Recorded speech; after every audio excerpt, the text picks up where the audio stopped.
Hello, friends! In this video, we're going to discover the top 10 most dangerous cities in Canada for 2024. Canada, nicknamed the Great White North, is a major tourist destination for millions, especially Americans. It's a land of convenience, filled with exciting activities, charming towns, polite people, and an endless number of breathtaking lakes and mountains. With a population of 40.1 million, Canada is admired for its beauty and peaceful reputation. But not every corner of this vast country is as idyllic as it seems. Even in a country known for its safety, some cities stand out for all the wrong reasons. Whether it's dive in and take a closer look at the cities where safety isn't guaranteed. Some of these may surprise you, while others are infamous for their dangerous reputations. Let's find out. City 1. Barkerville, British Columbia. Let's kick things off with one of Canada's most iconic ghost towns, Barkerville, British Columbia. Back in the 1860s, Barkerville was the epicenter of the Cariboo Gold Rush. People from all over the world flocked to this remote area, chasing their dreams of striking it rich. In no time, Barkerville transformed from a small, unknown settlement into a booming town. It had everything: a lively main street lined with hotels, saloons, shops, and even a theater. It wasn't just a town. It was a symbol of opportunity and adventure. But, as with most gold rushes, the excitement didn't last forever. As the gold became harder to find, miners packed up and left in search of their next big break.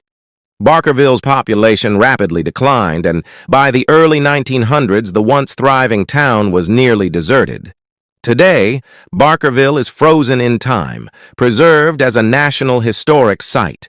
Visitors can walk its streets and get a glimpse of what life was like during the gold rush.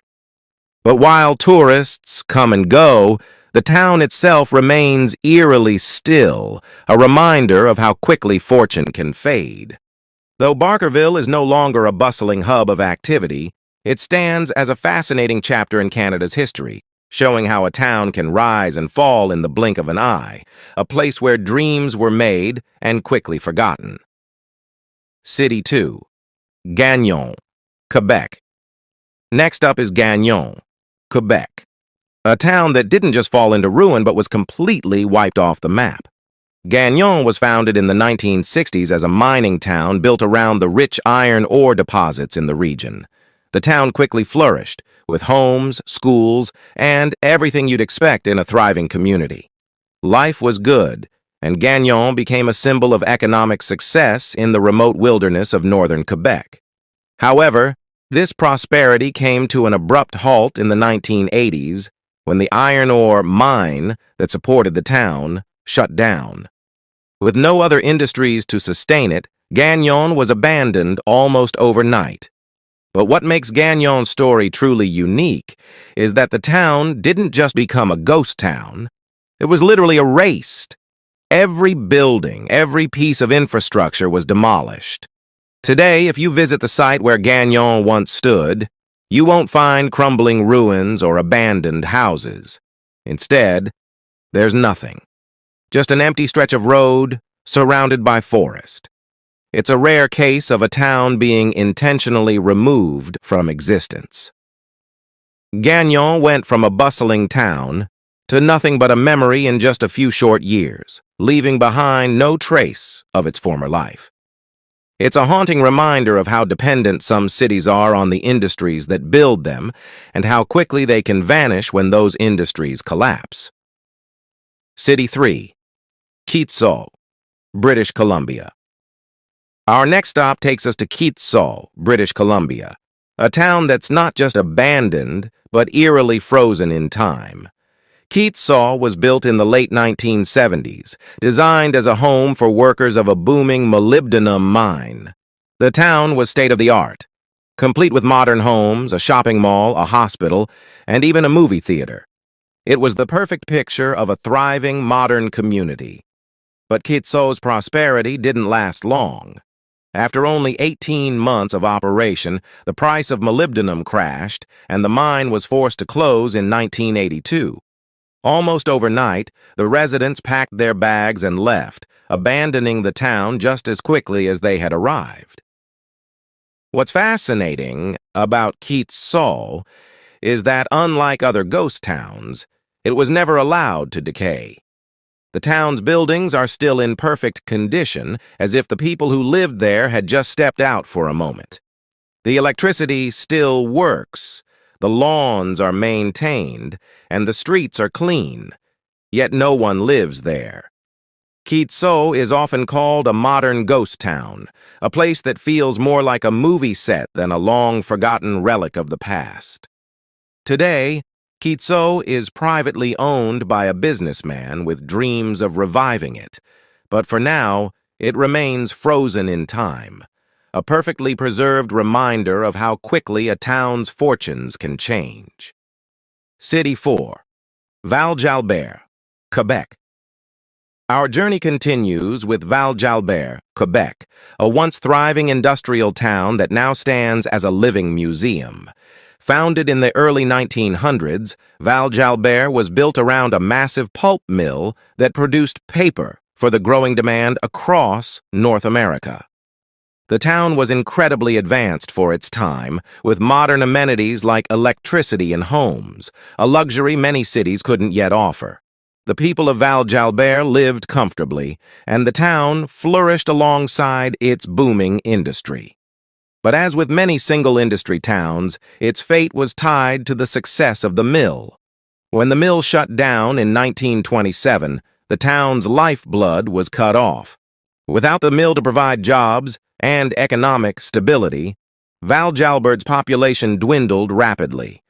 By the 1930s, it was completely abandoned, left to the elements and nature's slow reclaim. However, unlike other ghost towns that were forgotten, Val-Jalbert has been given a second life, this time as a tourist destination. The town has been carefully restored, with its old buildings and homes preserved to show visitors what life was like during its heyday. It now serves as a fascinating time capsule of early 20th century life in Quebec. Walking through Val-Jalbert today feels like stepping back in time. Though the machines have long since stopped running, the town remains a captivating snapshot of a once thriving community frozen in history. City 5. Bankhead, Alberta. Next, we head to Bankhead, Alberta, a town that once fueled the Canadian Pacific Railway and helped power the growth of Western Canada. Founded in the early 1900s, Bankhead was built around a coal mine situated in the stunning Canadian Rockies. The town quickly became a bustling hub, home to hundreds of miners and their families, with churches, schools, and a lively community. Bankhead seemed like it had a bright future.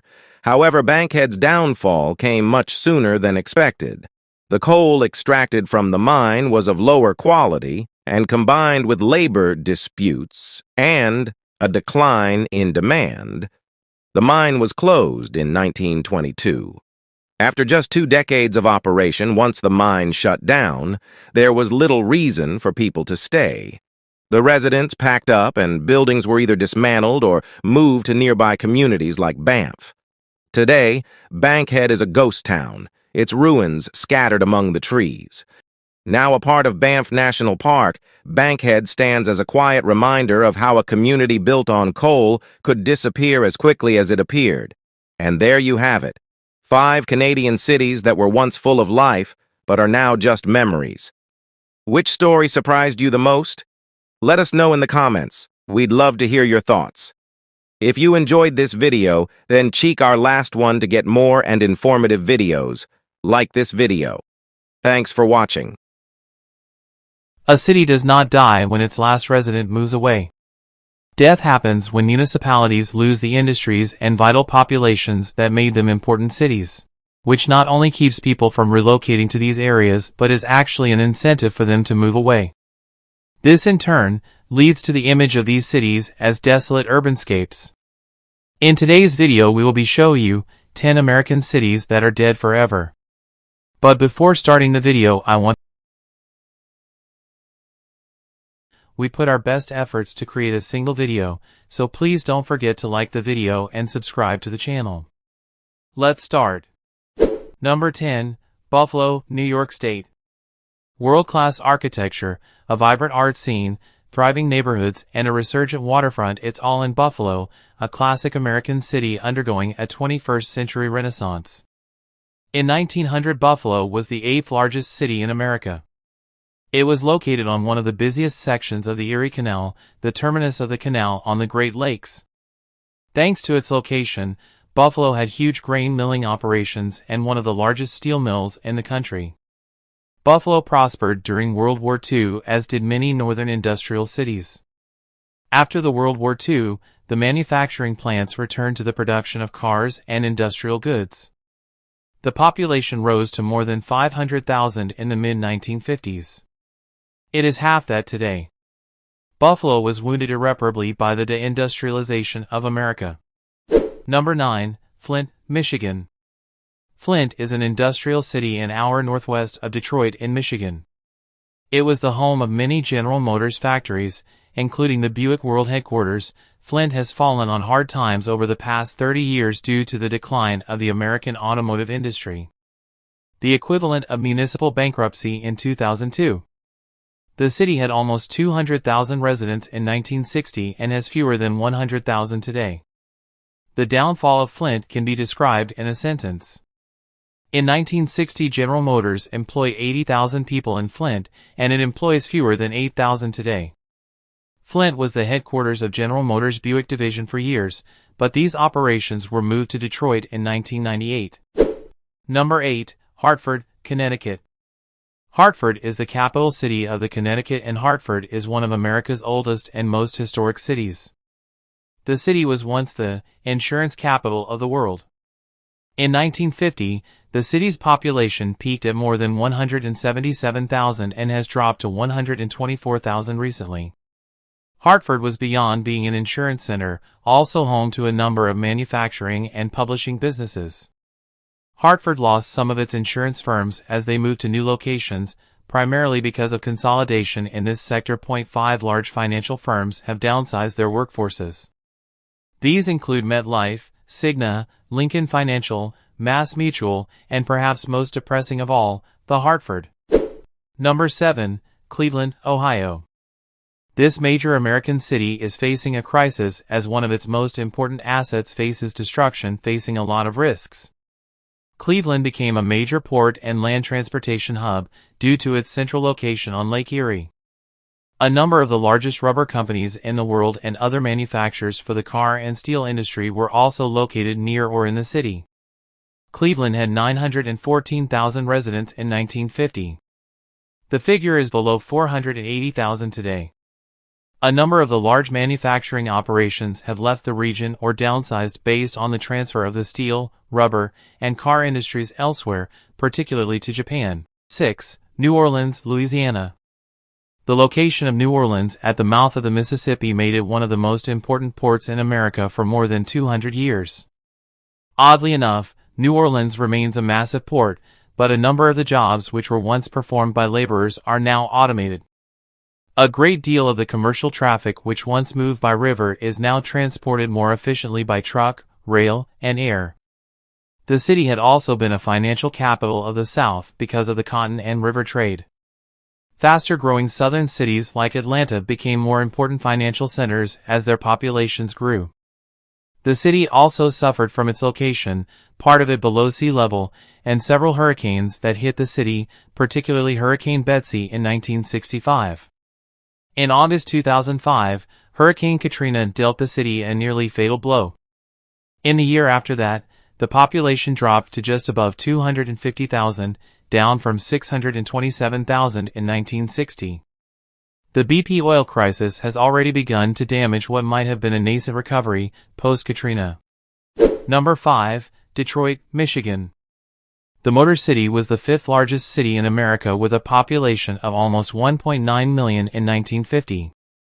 The number of residents increased sharply from the 1920s when Henry Ford created the assembly line and set a wage of $5 a day.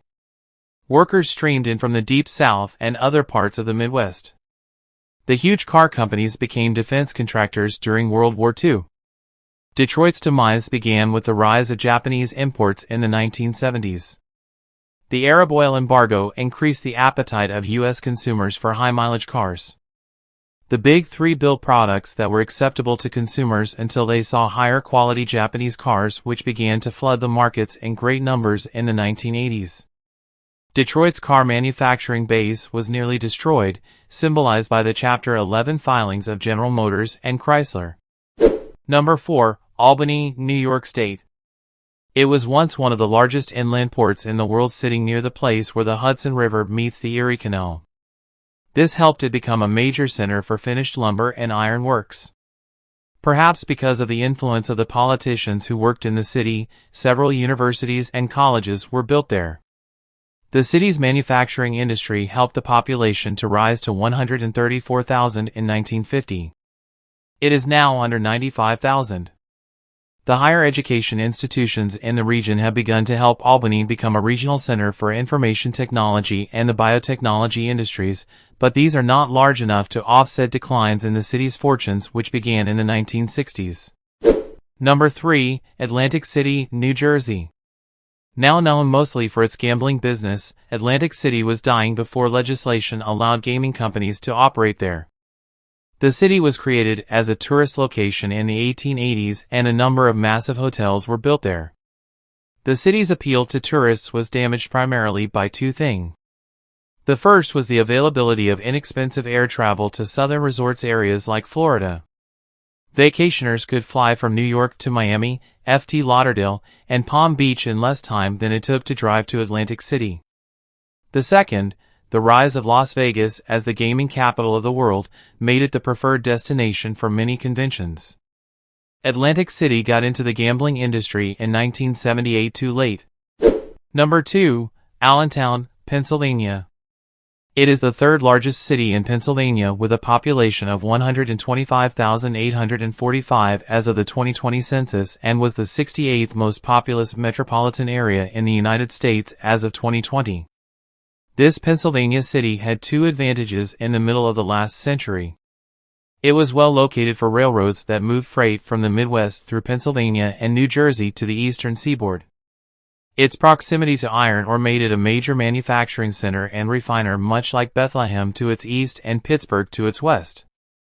Like many other northeastern manufacturing cities, Allentown watched its major product, in this case steel, being produced in greater and greater volumes and at lower prices in Japan.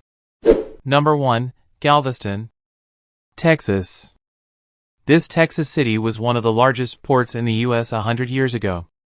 It was also the location of one of the greatest natural disasters in American history, hampered by the effects of Hurricane Ike in 2008. The event destroyed a large part of the city's tax base and set back the tourism industry once again. So I hope you enjoyed this video. Don't forget to like the video and subscribe to the channel. Thanks for watching.